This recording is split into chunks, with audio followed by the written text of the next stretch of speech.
গ্রিনল্যান্ডের মালিকানা চাইছেন মার্কিন প্রেসিডেন্ট ডোনাল্ড ট্রাম্প, আর ডেনমার্ক দ্বীপটিকে ছাড়তে চায় না। অবশ্য বহিরাগতদের দ্বীপটির মালিকানার দাবি জানানো নতুন কিছু নয়। তারা অনেক কাল থেকেই দ্বীপটি দাবি করে আসছে।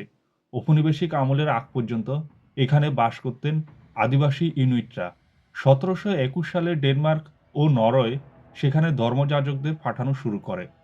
1775 সালে দ্বীপটি নিজেদের কলোনি ঘোষণা করে 2 শতাব্দী ধরে গ্রিনল্যান্ডকে শাসন করে ডেনমার্ক। দ্বিতীয় বিশ্বযুদ্ধের সময় গ্রিনল্যান্ডকে ডেনমার্ক থেকে বিচ্ছিন্ন করে তা দখলে নেয় নাৎসি জার্মানি। এরপর গ্রিনল্যান্ডের সুরক্ষায় যুক্তরাষ্ট্র সেখানে মার্কিন ঘাঁটি স্থাপন করে। দ্বিতীয় বিশ্বযুদ্ধের পর আবারও গ্রিনল্যান্ডের নিয়ন্ত্রণ নেয় ডেনমার্ক। যুক্তরাষ্ট্রের ট্রুমান প্রশাসন $100 মিলিয়ন দামে দ্বীপটি কিনতে চায়। ডেনমার্ক সাপ মানা করে দেয়। অর্থাৎ ডোনাল্ড ট্রাম্পই এমন ধারণা নিয়ে আসা একমাত্র ব্যক্তি নন। ডেনমার্কের অংশ হলেও গ্রিনল্যান্ড অভ্যন্তরীণ বিষয়ে স্বাধীন সিদ্ধান্ত নিয়ে থাকে। গ্রিনল্যান্ডের প্রশাসনও ডেনমার্ক থেকে আলাদা হতে চায়। একই সাথে মার্কিন প্রভাবও চায় না তারা। আমেরিকার আগ্রাসন থেকে গ্রিনল্যান্ডকে রক্ষার জন্য গ্রিনল্যান্ডের স্মরণকালের অন্যতম সেনা সমাবেশ করেছে ইউরোপীয় ন্যাটো দেশগুলো। ডেনমার্ক ছাড়াও বিভিন্ন ন্যাটো দেশ যেমন ফ্রান্স, জার্মানি, সুইডেন, নরওয়ে ও ফিনল্যান্ড ব্যাপক সেনা মোতায়েন করেছে গ্রিনল্যান্ডে।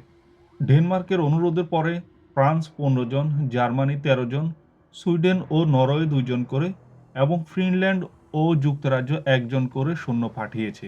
গ্রিনল্যান্ডের মালিক ডেনমার্কের 150 জন সেনা গ্রিনল্যান্ডে আছে। তারা ঘোষণা দিয়েছে তারা আরও সেনা মোতায়েন করবে।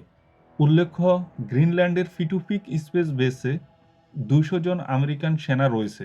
সামরিক দিক থেকে গ্রিনল্যান্ডের অবস্থান কৌশলগতভাবে অত্যন্ত গুরুত্বপূর্ণ।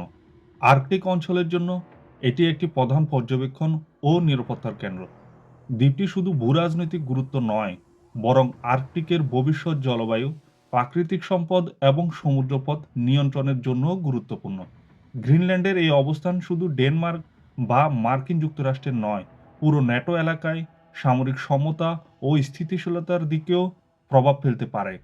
তাই বর্তমানে এটি আন্তর্জাতিক নিরাপত্তা ও কৌশলগত পরিকল্পনার একটি কেন্দ্রবিন্দু হিসেবে বিবেচিত হচ্ছে।